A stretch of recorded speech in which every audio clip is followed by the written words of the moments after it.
CIET NCERT द्वारा प्रस्तुत है कक्षा 5 की हिंदी की पाठ्यपुस्तक रिमझिम भाग 5 का तीसरा पाठ, पृष्ठ संख्या 20 से 23 तक। खिलौने वाला। रचनाकार सुभद्रा कुमारी चौहान। पृष्ठ संख्या 20। वह देखो माँ, आज खिलौने वाला फिर से आया है। कई तरह के सुंदर सुंदर नए खिलौने लाया है। हरा हरा तोता पिंजड़े में, गेंद 1 पैसे वाली, छोटी सी मोटर गाड़ी है सर सर सर चलने वाली। सीटी भी है कई तरह की, कई तरह के सुंदर खेल, चाबी भर देने से भक भक करती चलने वाली रेल। गुड़िया भी है बहुत भली सी, पहने कानों में बाली, छोटा सा टी शर्ट है, छोटे छोटे हैं लोटा थाली। छोटे छोटे धनुष बाण हैं छोटी छोटी तलवार। नए खिलौने ले लो भैया, जोर जोर वह रहा पुकार। मुन्नू ने गुड़िया ले ली है, मोहन ने मोटर गाड़ी, मचल मचल सरला कहती है माँ से लेने को साड़ी। कभी खिलौने वाला भी माँ क्या साड़ी ले आता है, साड़ी तो वह कपड़े वाला कभी कभी दे जाता है। पृष्ठ संख्या 21। अम्मा, तुमने तो लाकर के मुझे दे दिए पैसे 4, कौन खिलौना लेता हूं मैं, तुम भी मन में करो विचार।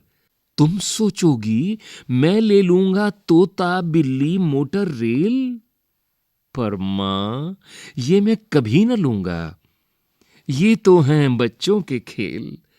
मैं तलवार खरीदूंगा मां, या मैं लूंगा तीर कमान, जंगल में जा किसी ताड़का को मारूंगा राम समान। तपसी यज्ञ करेंगे, असुरों को मैं मार भगाऊंगा, यूं ही कुछ दिन करते करते रामचंद्र बन जाऊंगा। यहीं रहूंगा कौशल्या मैं, तुमको यहीं बनाऊंगा, तुम कह दोगी वन जाने को, हंसते हंसते जाऊंगा।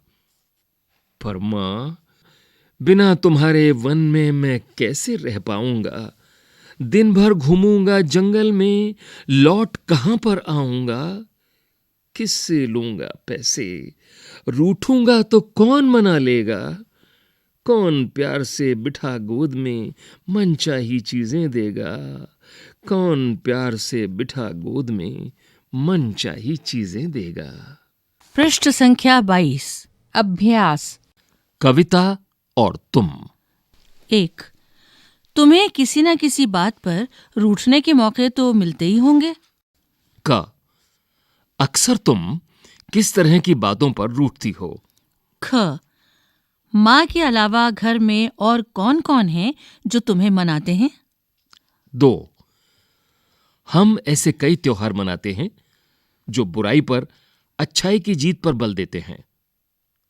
ऐसे त्योहारों के बारे में और उनसे जुड़ी कहानियों के बारे में पता करके कक्षा में सुनाओ। 3। तुमने रामलीला के जरिए या फिर किसी कहानी के जरिए रामचंद्र के बारे में जाना समझा होगा। तुम्हें उनकी कौन सी बातें अच्छी लगीं। 4। बताए जा रहे भाव कविता की जिन पंक्तियों में आए हैं उन्हें छांटो। क। खिलौने वाला साड़ी नहीं बेचता है। ख। खिलौने वाला बच्चों को खिलौने लेने के लिए आवाजें लगा रहा है। ग। मुझे कौन सा खिलौना लेना चाहिए, उसमें माँ की सलाह चाहिए। घ। मां के बिना कौन मनाएगा और कौन गोद में बिठाएगा। 5। मूंगफली ले लो मूंगफली, गरम करारी टाइम पास मूंगफली। तुमने फेरी वालों को ऐसी आवाजें लगाते जरूर सुना होगा। तुम्हारे गली मोहल्ले में ऐसे कौन से फेरी वाले आते हैं और वे किस ढंग से आवाज लगाते हैं, उनका अभिनय करके दिखाओ। वे क्या बोलते हैं उसका भी एक संग्रह तैयार करो। खेल खिलौने। 1। क। तुम इन खिलौनों में से किसे लेना पसंद करोगी और क्यों? गेंद, हवाई जहाज, मोटर गाड़ी, रेलगाड़ी, फिरकी, गुड़िया, बर्तन सेट, धनुष बाण। बल्ला या कुछ और। ख, तुम अपने साथियों के साथ कौन कौन से खेल खेलती हो? पृष्ठ संख्या 23। 2. खिलौने वाला शब्द संज्ञा में वाला जोड़ने से बना है। इन वाक्यों में कुछ रेखांकित शब्द हैं, उनको ध्यान से सुनो और संज्ञा, क्रिया आदि को पहचानो। 1. पान वाले की दुकान आज बंद है। रेखांकित शब्द पान वाले। 2. मेरी दिल्ली वाली मौसी बस कंडक्टर हैं। रेखांकित शब्द दिल्ली वाली। 3. महमूद 5 बजे वाली बस से आएगा। रेखांकित शब्द 5 बजे वाली। 4. नंदू को बोलने वाली गुड़िया चाहिए। रेखांकित शब्द बोलने वाली। 5. दाढ़ी वाला आदमी कहाँ है? रेखांकित शब्द दाढ़ी वाला। 6. इस सामान को ऊपर वाले कमरे में रख दो। रेखांकित शब्द ऊपर वाले। 7. मैं रात वाली गाड़ी से जम्मू जाऊंगी। रेखांकित शब्द रात वाली। तुम्हारी रामलीला। क्या तुमने रामलीला देखी है? रामलीला की किसी एक लघु कहानी को चुनकर कक्षा में अपनी रामलीला प्रस्तुत करो। कविता में कथा। इस कविता में 3 नाम राम, कौशल्या और ताड़का आए हैं। क, ये तीनों नाम किस प्रसिद्ध कथा के पात्र हैं? ख, यहीं रहूंगा कौशल्या, मैं तुमको यहीं बनाऊंगा। इन पंक्तियों का कथा से क्या संबंध है? ग, इस कथा के कुछ संदर्भों की बात कविता में हुई है। अपने आसपास पूछकर इनका पता लगाओ। 1. तपसी यज्ञ करेंगे, असुरों को मैं मार भगाऊंगा। 2. तुम कह दोगी वन जाने को, हंसते हंसते जाऊंगा। इसी के साथ रिमझिम भाग 5 का तीसरा पाठ यहाँ समाप्त हुआ। प्रस्तुति CIET NCERT नई दिल्ली, भारत।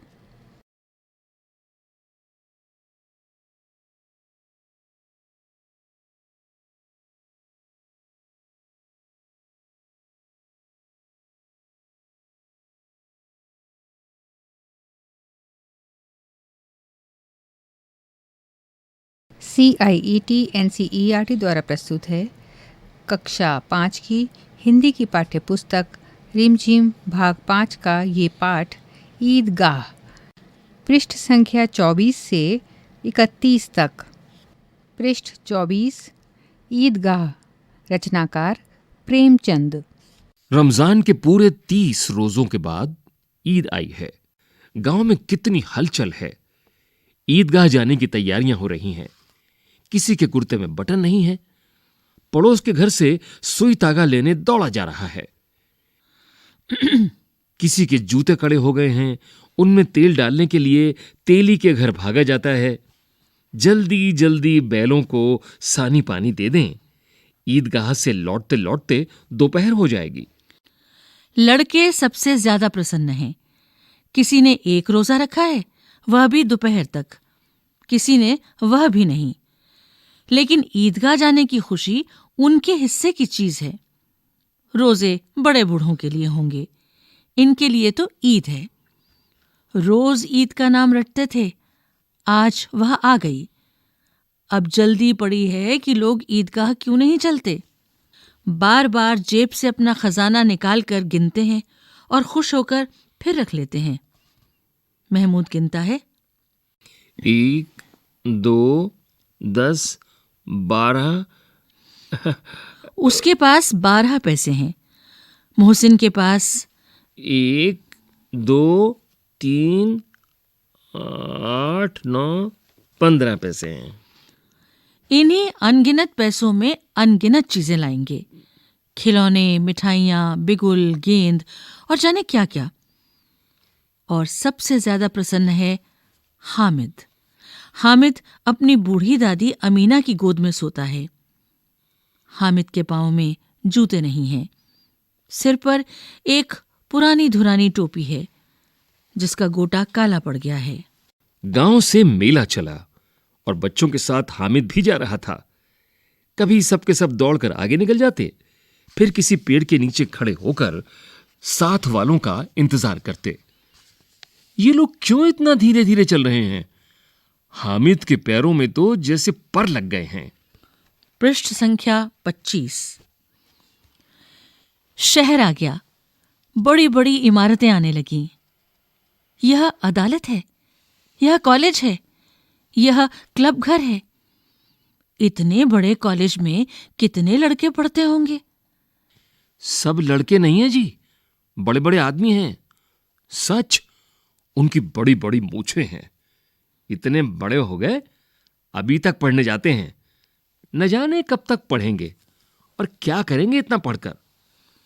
हामिद के मदरसे में 2-3 बड़े बड़े लड़के हैं, बिल्कुल 3 कौड़ी के। रोज मार खाते हैं, काम से जी चुराने वाले। इस जगह भी उसी तरह के लोग होंगे, और क्या। सहसा ईदगाह नजर आया। नमाज खत्म हो गई है। लोग आपस में गले मिल रहे हैं। तब मिठाई और खिलौने की दुकान पर धावा होता है। ग्रामीणों का यह दल इस विषय में बालकों से कम उत्साही नहीं है। यह देखो, हिंडोला है, 1 पैसा देकर चढ़ जाओ। कभी आसमान पर जाते हुए मालूम होगे, कभी जमीन पर गिरते हुए। ये चरखी है। लकड़ी के हाथी, घोड़े, ऊंट छड़ों से लटके हुए हैं। 1 पैसा देकर बैठ जाओ और 25 चक्रों का मजा लो। महमूद और मोहसिन और नूरे और सम्मी इन घोड़ों और ऊंटों पर बैठते हैं। हामिद दूर खड़ा है। 3 ही पैसे तो उसके पास हैं। अपने कोष का 1/3 जरा सा चक्कर खाने के लिए नहीं दे सकता। सब चरखियों से उतरते हैं। अब खिलौने लेंगे। इधर दुकानों की कतार लगी हुई है। तरह तरह के खिलौने हैं। सिपाही और गुजरिया, राजा और वकील, भिश्ती और धोबिन और साधु। वाह, कितने सुंदर खिलौने हैं। अब बोलना ही चाहते हैं। महमूद सिपाही लेता है, खाकी वर्दी और लाल पगड़ी वाला, कंधे पर बंदूक रखे हुए। मालूम होता है अभी कवायद किए चला आ रहा है। मोहसिन को भिश्ती पसंद आया। कमर झुकी है, ऊपर मशक रखे हुए है। मशक का मुंह एक हाथ से पकड़े हुए है। बस मशक से पानी उड़ेलना ही चाहता है। नूरे को वकील से प्रेम है। कैसी विद्वता है उसके मुख पर। काला चोगा, नीचे सफेद अचकन, अचकन के सामने जेब में घड़ी, सुनहरी जंजीर, एक हाथ में कानून का पोथा लिए हुए। मालूम होता है अभी किसी अदालत से जिरह या बहस किए चले आ रहे हैं। पृष्ठ संख्या 26। यह सब तो 2-2 पैसे के खिलौने हैं। हामिद के पास कुल 3 पैसे हैं। इतने महंगे खिलौने वह कैसे ले? खिलौना कहीं हाथ से छूट पड़े तो चूर चूर हो जाए, जरा पानी पड़े तो सारा रंग धुल जाए। ऐसे खिलौने लेकर वह क्या करेगा? लेकिन ललचाई हुई आंखों से खिलौनों को देख रहा है और चाहता है कि जरा देर के लिए उन्हें हाथ में ले सकता। खिलौने के बाद मिठाइयां आती हैं। किसी ने रेवड़ियां ली हैं, किसी ने गुलाब जामुन, किसी ने सोहन हलवा। सभी मजे से खा रहे हैं। मिठाइयों के बाद कुछ दुकानें लोहे की चीजों की हैं, कुछ गिलट और कुछ नकली गहनों की। लड़कों के लिए यहां कोई आकर्षण नहीं था। वे सब आगे बढ़ जाते हैं। हामिद लोहे की दुकान पर रुक जाता है। कई चिमटे रखे हुए थे। उसे ख्याल आया, दादी के पास चिमटा नहीं है। तवे से रोटियां उतारती हैं तो हाथ जल जाता है। अगर वह चिमटा ले जाकर दादी को दे दे तो वह कितनी प्रसन्न होंगी। फिर उनकी उंगलियां कभी न जलेंगी। घर में एक काम की चीज हो जाएगी। खिलौने से क्या फायदा? हामिद के साथी आगे बढ़ गए हैं। सबील पर सब के सब शरबत पी रहे हैं। देखो, सब कितने लालची हैं। इतनी मिठाइयां ली, मुझे किसी ने एक भी न दी। उस पर कहते हैं मेरे साथ खेलो, मेरा ये काम करो। अब अगर किसी ने कोई काम करने को कहा तो पूछूंगा, खाएं मिठाइयां? आप मुंह सड़ेगा, फोड़े फुंसियां निकलेंगी, आपकी जबान चटोरी हो जाएगी। सब के सब हंसेंगे कि हामिद ने चिमटा लिया है। हंसे मेरी बला से। पृष्ठ संख्या 27। उसने दुकानदार से पूछा, ये चिमटा कितने का है? दुकानदार ने उसकी ओर देखा और कोई आदमी साथ न देखकर कहा, ये तुम्हारे काम का नहीं है जी। बिकाऊ है कि नहीं? बिकाऊ क्यों नहीं है? और यहां क्यों लाद लाए हैं? तो बताते क्यों नहीं? क्या पैसे का है? 6 पैसे लगेंगे। हामिद का दिल बैठ गया। ठीक ठीक बताओ। ठीक ठीक 5 पैसे लगेंगे। लेना हो लो, नहीं तो चलते बनो। हामिद ने कलेजा मजबूत करके कहा, 3 पैसे लोगे? यह कहता हुआ वह आगे बढ़ गया कि दुकानदार की घुड़कियां ना सुने। लेकिन दुकानदार ने घुड़कियां नहीं दी, बुलाकर चिमटा दे दिया। हामिद ने उसे इस तरह कंधे पर रखा मानो बंदूक है और शान से अकड़ता हुआ साथियों के पास आया। जरा सुने सबके सब क्या क्या आलोचनाएं करते हैं। मोहसिन ने हंसकर कहा, ये चिमटा क्यों लाया पगले? इससे क्या करेगा?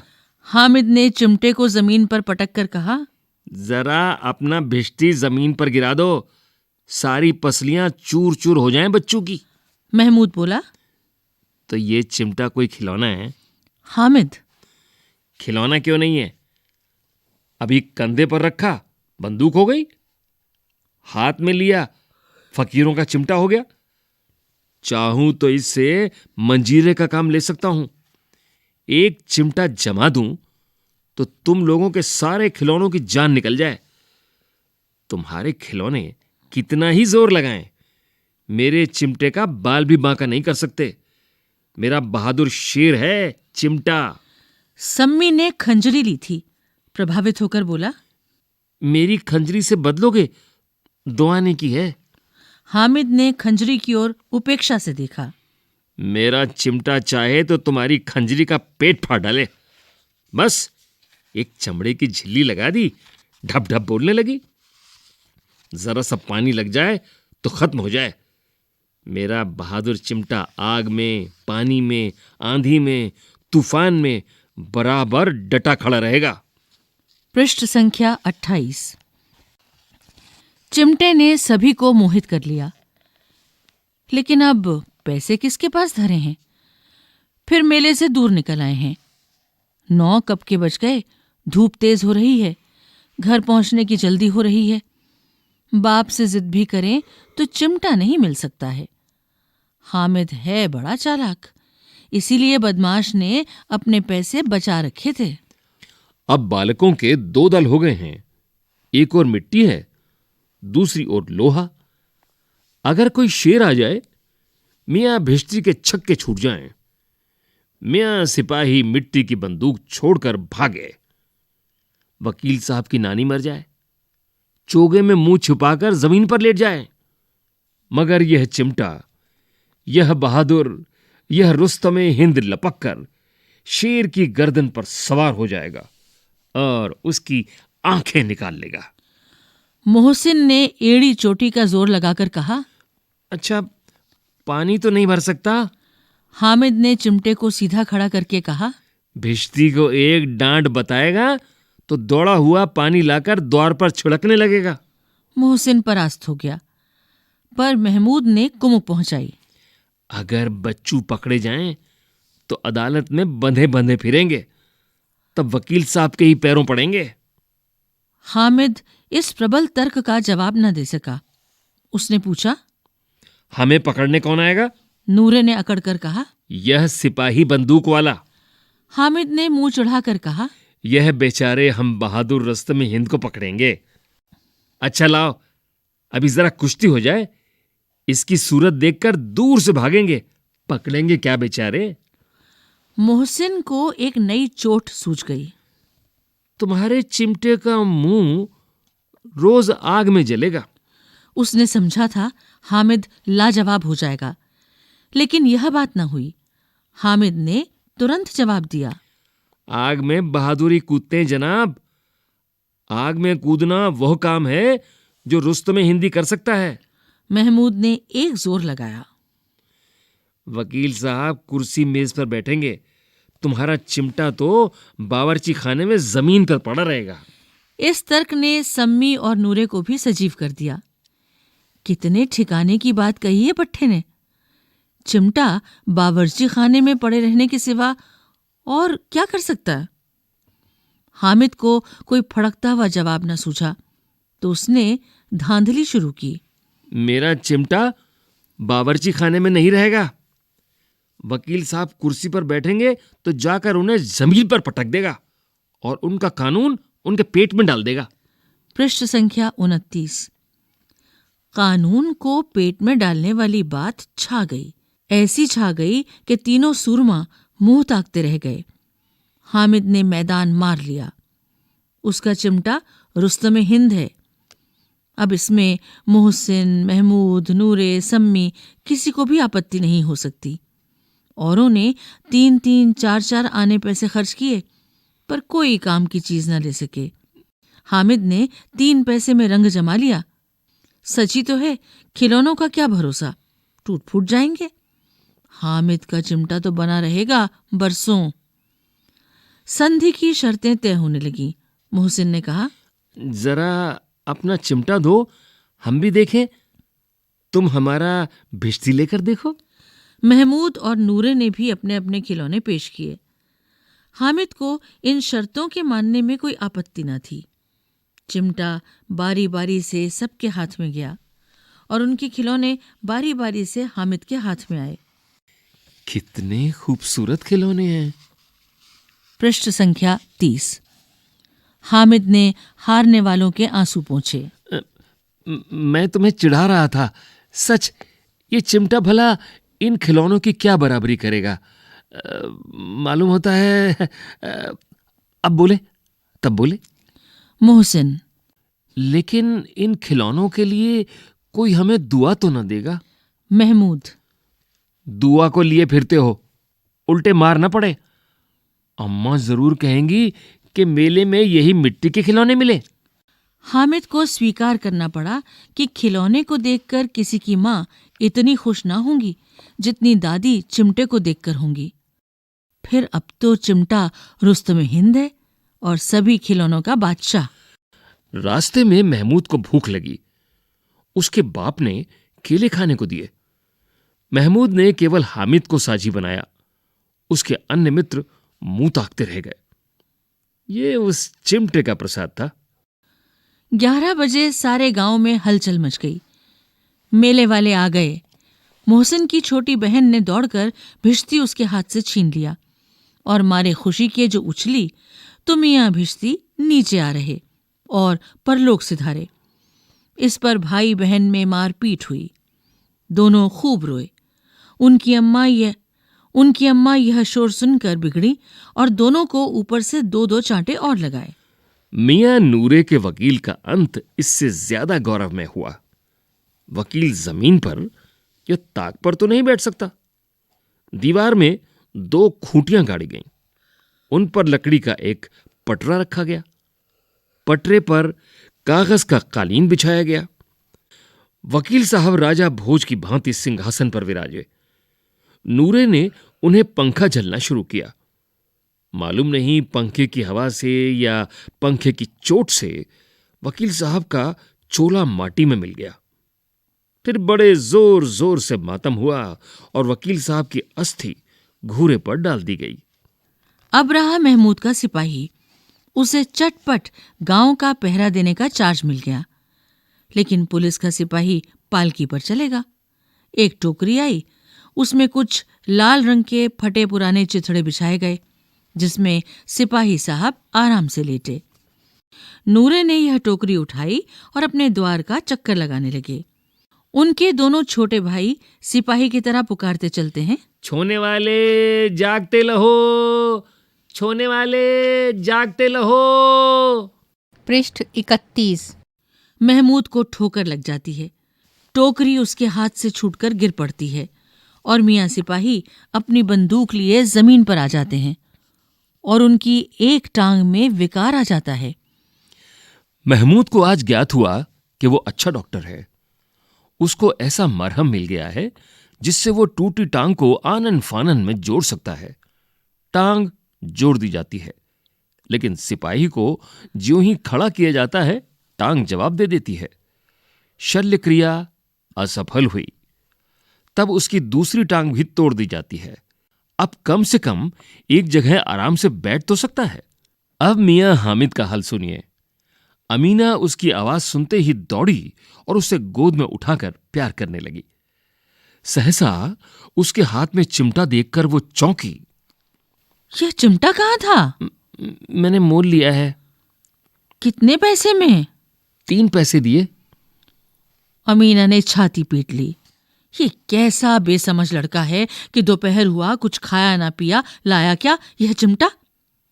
सारे मेले में तुझे और कोई चीज न मिली जो यह लोहे का चिमटा उठा लाया? तुम्हारी उंगलियां तवे से जल जाती थी, इसलिए मैंने इसे ले लिया। बुढ़िया का क्रोध तुरंत स्नेह में बदल गया। बच्चे में कितना त्याग, कितना सद्भाव और कितना विवेक है। दूसरों को खिलौने लेते और मिठाई खाते देखकर इसका मन कितना ललचाया होगा। वहां भी इसे अपनी बुढ़िया दादी की याद बनी रही। अमीना का मन गदगद हो गया। वो रोने लगी। दामन फैलाकर हामिद को दुआएं देती जाती थी और आंसू की बड़ी बड़ी बूंदें गिराती जाती थी। इसी के साथ रिमझिम भाग 5 का ये पाठ यहाँ समाप्त हुआ। प्रस्तुति CIET NCERT नई दिल्ली, भारत।